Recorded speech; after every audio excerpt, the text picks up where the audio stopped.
so lost right now.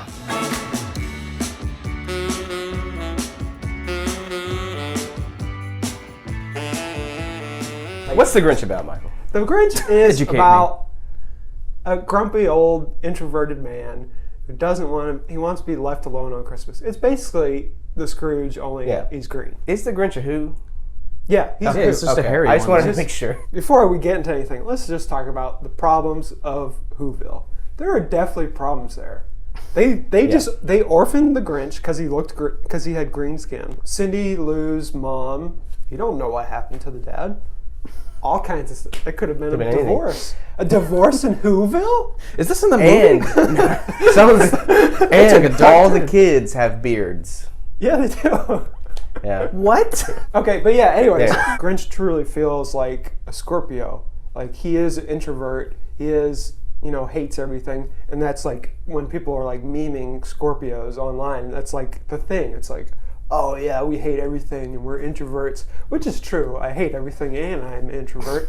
But that's the Grinch. But deep down, once you get to know someone that's a Scorpio, they're a nice person. They will stick by your side. So, and that's basically the story of the Grinch. Yeah. He's the Scorpio king. But did you like the movie? I mean, we all know the story. of the Grinch. Yeah. I mean, at times I liked it, and other times I didn't. But it's just like, I also have to remember when I was a kid, I loved the movie. So knowing, like, if I was a kid now, 2018, I'd probably still like it. You're talking about the Jim Carrey one. All three. Yeah. I think they're all catered to kids. Yeah. Well, the Jim Carrey one is more like teens and stuff. Yeah. Mm-hmm. I think it's a nostalgia thing. This is going to be a big, like, you're right, kids now are going to love this movie. Yeah. It's going to be, this is their version of the Grinch, just like probably our version of the Grinch is Jim Carrey goofing off. Yeah. And it's not a great movie, but it's still, we love it and we watch it every year. I will say this is the best looking version. Yeah. Like the animation, I just kept looking at it, I'm like, this looks awesome. The trailer is very colorful. And it's even like, I think about the other movies that studio does, like Secret Life of Pets and Despicable Me and all that stuff. Like, this still is with Minions. Minions. I was worried that a Minion was going to show up. It did it? No, it's one of the best looking movies they've ever done. Like, it is. It's crisp. It is. Yeah, it's a cool movie. Like a winter's day. Yeah. I think my biggest complaint with this is, and I think with every Grinch movie that's longer than 20 minutes, is that it doesn't need to be longer than 20 minutes. It's a pretty like, that's the problem with the Jim Carrey one, is there's just so much stuff. But I did like Benedict Cumberbatch. I mean, is this generation's Grinch. Like, he's good. Huh. He's not like too like mean. I feel like they've softened up the Grinch a lot since, like, I mean, less mean. Like Boris Karloff. Like, it's like, I mean, he's a curmudgeon still. It's just he's upset. He's just not like yeah. mean to be mean. Like and the more that we get away from the 1966 version, there's more of like a reason for him to be mean and hate Christmas. Yeah. And which is fine. Which is fine, yeah. I hate Christmas, but I'm not like some deep-seated reason. It's just like, I don't enjoy holidays in general. Yeah. So You're a Grinch. I kind of am a Grinch, actually, yes. Which is fine. Spoiler. It's fine. Whatever. If you want to be a Grinch, it's okay. It's okay, as long as you don't ruin other people's holidays. That's all that matters. Yeah. What did you think about the music? I wanted more, I feel like, because we have the Tyler, the Creator, You're a Mean One, Mr. Grinch, and then there's not a lot of. I thought there was gonna be way more music in this, because there's not. And then you have the Christmas, the Welcome Christmas song, when they sing at the end, they do this thing right here. And then there's a song in the credits, and I really like that, but I can't find it anywhere to really like break it down. But I liked it. It was kind of cool. But it has that same kind of Despicable Me. Pharrell, who also narrated this movie, Of course. I think he probably That's who it was. he probably has stake in the company. He has to by now. Like, He's in everyone. Like, he's narrating the movie, which he's fine. Like, he's good. It's like, it's fine. But then, like, it's that same. While I really like the song, it feels just a lot like, let's just copy and paste Despicable Me. All right, well. So let's move away from Christmas. Let's go a little back. Are you going to rate it? Oh, yeah, that's Oh, right. yeah. All right, I came up with a rating this week. Okay. All right, Michael, out of 10, how many 39.5-foot poles would you give this movie? I'm glad you briefed me beforehand about this rating, because I don't know if I gave it a rating based on that, but I don't know. I don't know how to do math, so I can't give you a proper rating. Here, I'll go first. I would give it a good like 7.5, or sorry, 7 out of 10, 39.5 foot poles. Oof. So you have to kind of do. That's a lot of feet. Yeah. I would touch the movie, so I would just say, what is the? I don't know how that changes. Oh, 10 out of 10. So you would be you're cool standing right next to it. Yeah, you don't need a 39.5 foot distance. Because like I didn't really like the movie, but if my daughter had watched the movie, I wouldn't. Yeah, as a father, Michael. As a father, as a kid, I would fall asleep watching The Grinch on Christmas and stuff like that. Well, that's real crazy because that's a 20-minute movie, Michael. Yeah, wait, fall asleep because it's boring, or because you put it on? No, because I got used to it. Yeah, and so you just fall asleep, take a nap, or whatever. I'm used to seeing The Grinch. So if my daughter watches it, it's fine, and I think she'll enjoy it. I saw Spirited. This is a Apple TV Plus movie starring Ryan Reynolds, Will Ferrell. It's directed by Sean Anders, who directed things like Daddy's Home and Instant Family. Octavia Spencer's also in this. A few others that are actually, really a few people that pop up here and they're like, yeah, I know that person. So yeah, what is Spirited? Spirited is a kind of I hate to say a modern take, but that's kind of what it is. It's a modern retelling / parody of A Christmas Carol, the Charles Dickens classic. And it is a musical. So to set it all up, you have Will Ferrell, who plays the Ghost of Christmas Present. He is a part of this team that is, it's a behind the scenes look of what it takes to pull off a Christmas Carol, if you will. And Ryan Reynolds is someone who Will Ferrell's character, I'm just going to call them by their names now. Ryan Reynolds plays someone who is unredeemable, and the Ghost of Christmas Present really, really wants to do this, but he's also having some thoughts about when you do this job, you can also retire out of it, which is you kind of get like a severance package of you get to go back and live a normal life. He kind of sees this as his white whale, and he wants to knock this out before he gives it all up.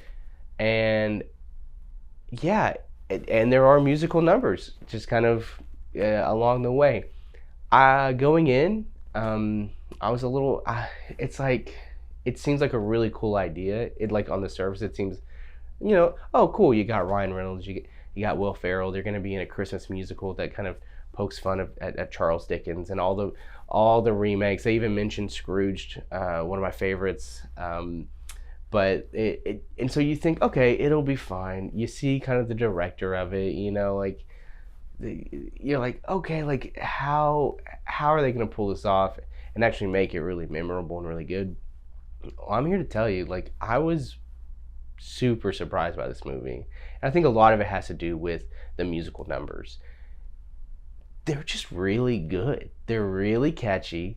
It's the duo who also did music for La La Land and The Greatest Showman, so of course they're gonna like come to play. But there's just something that like about the songs that are so big and so fun, and not just the songs, but the actual performance of them. This is, I think, Ryan Reynolds' first kind of like musical debut, and he knocks it out of the park. Will Ferrell's been in the producers, and he's really great. All these people are great. Octavia Spencer's in the movie, and she's great. So like, there's not like a bad performance in here, but overall, like, what just blew me away was the actual numbers themselves. They feel so big. They are really cool to look at. There's a lot of dancing. There's a lot of physical moments in them. And what is so great is you really look at it, and if you pay close attention, like, that really is Ryan Reynolds and Will Ferrell like tap dancing, and that is like them doing these big moves. And there's like one sequence that is just really beautiful to watch, that has it's very like low key, but with like these lights, and it's it's just like you just can't help but get caught up in it. There are a lot of, not a lot of twists, but there are some things that you think they're gonna zig, but they zag, and there are moments that it's not like you're watching like okay, the same thing that you've seen a million times. It is nice in that, and there are. I will say if there were a few things that not drag it down, but there are a few things that maybe slow this down, and one of them is the runtime. It is like long, it's more than 2 hours, and I know it's a lot. You're doing a Christmas Carol, but you're also a musical, and so those musical numbers, of course, are going to take up some time. It really is. If you're looking for a Christmas movie that makes you feel really good, that's fun, that's and you don't have to sit down and like really pay attention to all of it, it's and just kind of makes you feel good. This is it. If you've been looking for that new Christmas movie, if you've been, there's a space between Die Hard and Home Alone that you've been looking to fill in the schedule, like I would try this one. It's a good time. I was shocked. Believe me, I'm sitting here and I'm like, wow, the more I think about it, the more I really, really enjoy this movie, and more than anything, the songs. I'm gonna give this 7 out of 10 bah humbugs. Like it's just so, I keep saying it's a lot of fun. It really is a great holiday movie. So if you have an Apple TV Plus subscription, go check it out. If you don't, find a friend, get a free trial, go buy an iPhone. This is not sponsored. Get a free trial, but it's a lot of fun, and I think a lot of people are gonna like it. I haven't heard a lot of people talk about it, so I'm hoping that it kind of starts picking back up. And I would not be surprised if they try to even push some of these songs into the Oscar category. So it really is. It's a really fun, well-made movie that is very surprising, and so you should go check it out, and hopefully you like it too. Silent Night. This movie, it was filmed before the pandemic. It stars Keira Knightley, Matthew Good, or is it Goody? I'm pretty sure it's Matthew Good. I want to go with Matthew Good. Anyways, Keira Knightley, Matthew Good, the kid from Jojo Rabbit. Hang on, I'm going to look up his name. Roman Griffin Davis. Lily Rose Depp is in this movie. Lucy Punch. Annabelle Wallis. Shout out Malignant. Come on. It is produced by Matthew Vaughn, who's the person who did X-Men First Class. He did Kick-Ass. He does the Kingsman movies. He does a bunch of stuff. But he's producing in this role. And pretty much this movie is a bunch of friends get together on Christmas Eve / Christmas, and they keep talking about, like this pact that they've made, kind of this looming, danger that's on the way, and kind of how they're all going to respond to it, or how they've chosen to respond to it. As much as I don't want to give it away, I kind of have to even just talk about this movie. So we're getting into spoilers. Don't worry. I don't think a lot of people are going to watch this one. It's interesting. Please don't get me wrong. This is it's an interesting movie. The acting is good. You feel for the characters. It's just, there's a quirky family. Keira Knight and Matthew Good, they're parents, and they let their kids swear, and they're having all their friends over for the holidays, even though they don't like a lot of them. It's like, hey, this is fun. And then you find out the earth is tired of us, that they are done with us polluting. They're done with us killing, the atmosphere, global warming, all of that. They're done. And so it then sends a storm that will kill you. And it's going to go across the whole world. They're all English, and so their government, and they talk about the Queen a lot. The Queen and the government, they have said, listen, here is a pill that will kill you before the storm does, and it will make things painless. And so the rest of this movie is them just either trying to have a good time, debating whether or not to take it. The little boy, Art, who's played by the kid from Jojo Rabbit, he's really good in this. He is fantastic, but he is kind of like, I don't want to do this, or why are we doing this? We don't even know. Yeah, I almost said pretty bleak movie. It's very bleak, and there's like a lot of potential here, and I don't know. It's like it's hard to really talk about this movie because it's not a bad movie. It's just the way that it all plays out and wraps up, you don't really understand. There's not a lot of answers, which I know. That's okay. Some movies don't give you those answers. But at the same time, the way it wraps up, you're like, okay. Is there more? Is there more to this? It's also, but getting to that moment, it's at the very end, but getting to that moment is excruciating. It's not gruesome. It's not bloody. It's just uncomfortable. And I know there are types of movies that are supposed to make you feel that way, and this is one of them.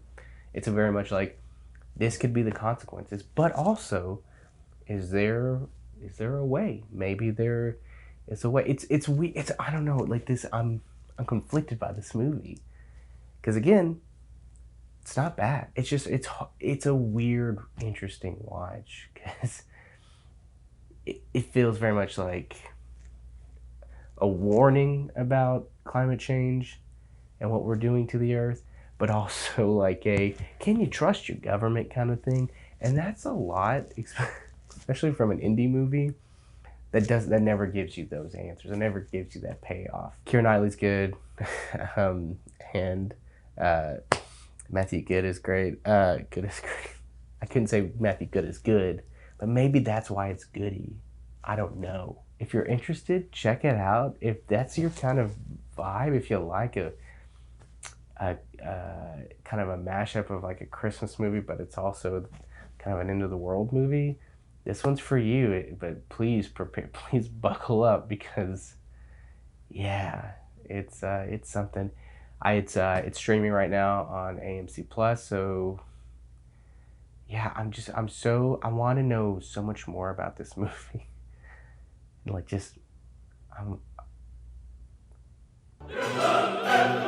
I can't even think of like a rating system, so we're just gonna go numbers. I'm gonna give this a 6.5 out of 10.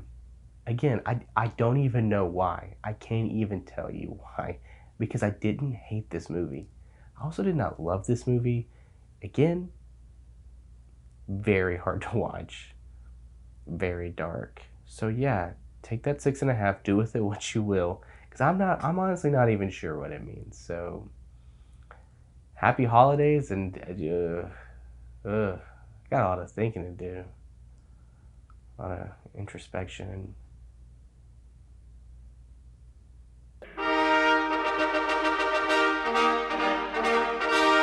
I saw Violent Night, starring David Harbour from Stranger Things. You will recognize him. John Leguizamo, I love him, and Beverly D'Angelo. This was directed by Tommy Wirkola, who made the Dead Snow movies. I don't know if they were like really popular on Netflix like 10 years ago.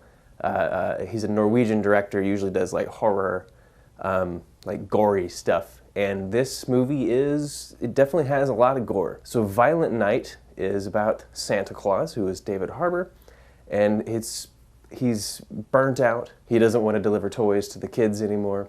He thinks the spirit of Christmas is dying, and so he's like, I'm just going to do one more time. I'm going to deliver toys, and then I'm going to retire. As he's delivering toys to this very rich like mansion, A bunch of people storm the castle or mansion and try to steal like $300 million in their vault, and Santa Claus has to save the day. This movie is basically if you took Die Hard and Home Alone, which are the same movie basically, and made it extra gory starring Santa Claus. On paper that sounds incredible, and the concept is, I'm jealous. I wish I came up with it. Unfortunately, I don't think they go far enough. I'm a huge fan of schlocky B movies. I love trash. I love trash. Give me all of the trash. This movie is not trashy. Like, they've been marketing it as a B movie trash fest. Like, it's Santa Claus holding a giant hammer, and he's like, Santa Claus is coming to town. There's like 2 puns in this movie. I was so disappointed by lack of puns. But anyways, this movie is not trashy. It's got a lot of heart. It is a sentimental Christmas movie, which is shocking to me. Like, I'm not against it, but with this concept and the way that they've been marketing it, I was like, where's my dumb schlockiness? Like, it shows up and it's sprinkled in here and there, but this is like a run-of-the-mill, like, Christmas spirit, happy movie, like about believing in Santa Claus. I don't think it went far enough. Like, I was expecting a giant shootout between Santa's elves and these henchmen with like candy cane machine guns and, you know, all the dumb stuff. But we didn't get it. There's all this backstory that's told with just the little girl who's stuck in the attic and Santa Claus on a walkie-talkie. 15 minutes of this movie is them talking to each other on a walkie-talkie, like setting the backstory. If you're into the, you know, schmaltzy sentimentality of all the Christmas movies that come out most of the time, this has it, which is surprising. But is it worth seeing? I think it is. If you're an action movie fan, if you're a David Harbour fan, or if you just want to have a good time. This movie's a lot of fun. I was just expecting more dumb because I like dumb. Out of 10 Santa Claus crushing skulls with a giant hammer, this is a 6.5. It's like not spoofing a Christmas movie. It is a Christmas movie with lots of gore and violence. Go see it if you want to have a good time and if you want like an unusual Christmas movie. Like, Santa Claus is coming to town and he's gonna beat up bad guys. Hello everyone, as you can see, I am wearing my ugly sweater, my ugly Christmas sweater. It's just an ugly sweater in general, but we wear it around Christmas time. So I watched Happiest season on Hulu, which is breaking premiere records for Hulu.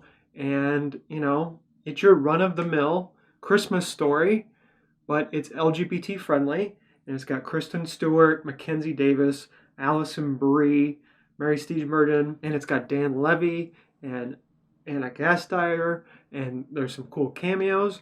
And basically it's a couple goes to one of their parents' Christmas party / vacation thing, and guess what? Problems arise, the relationship is tested, and you got your normal Christmas brouhaha, fights and comedy and everything. And it's not anything out of the ordinary. It's directed by Clea Duvall, and written by her and Mary Holland, who's one of the characters in the movie. And I think this movie is really fun, especially if you like all the actors in it. So Kristen Stewart and Mackenzie Davis, amazing actresses. Aubrey Plaza, she's amazing. But, you know, Mary Steenburgen, Anna Gasteyer, Dan Levy, just a full stacked cast. But Mary Holland as the weird sister is like super hilarious in this, and it's like, I think it's her breakout role for sure. Kristen Stewart, you know, she plays a certain type, and that's what it is, but I enjoy it. And, you know, some people have their types. The Rock's always gonna be the action dude. He tried and failed to play against type in Southland Tales, and so now he sticks to the bread and butter. And Kristen Stewart sticks to her bread and butter, which is like an introverted but sarcastic and comedic kind of person. And, you know, I sort of feel that in my own soul. So Mackenzie Davis, who has played a Terminator, is now playing a rom-com, and it's just interesting to see the dichotomy and juxtaposition of her in 1 year playing Terminator, and now she's in a rom-com holiday movie. All holiday movies stick to the same tropes. They're all hallmarky, and they run through the same roles. And like with the relationships, like they break up, but then they get back together at the end. There's still some like unresolved problems for like the relationship. One of the people is definitely broken and needs a lot more healing to do before the person should accept them back or anything like that. So, there's always a problem with these rom-coms, and I don't think that'll ever be solved. So you just have to watch it for what it is.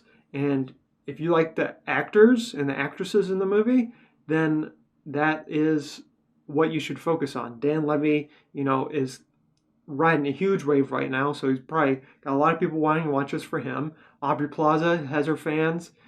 Kristen Stewart has her fans. Mary Steenburgen even has her fans. Everyone from Arkansas will watch literally any movie she's in. I would give this... What would I give this? I would give this about 6 out of 10 ugly Christmas sweaters because, it's fun, it's great, it's whatever. It's not breaking the bank. It's not changing the mold of holiday movies. Another holiday movie to add to your rotation. Put it next to your Santa Claus trilogy. Put it next to... I actually don't watch a lot of holiday movies. Christmas with the Cranks. Is that one that people watch? I don't know. Anyways, yeah, bye. Un esercito di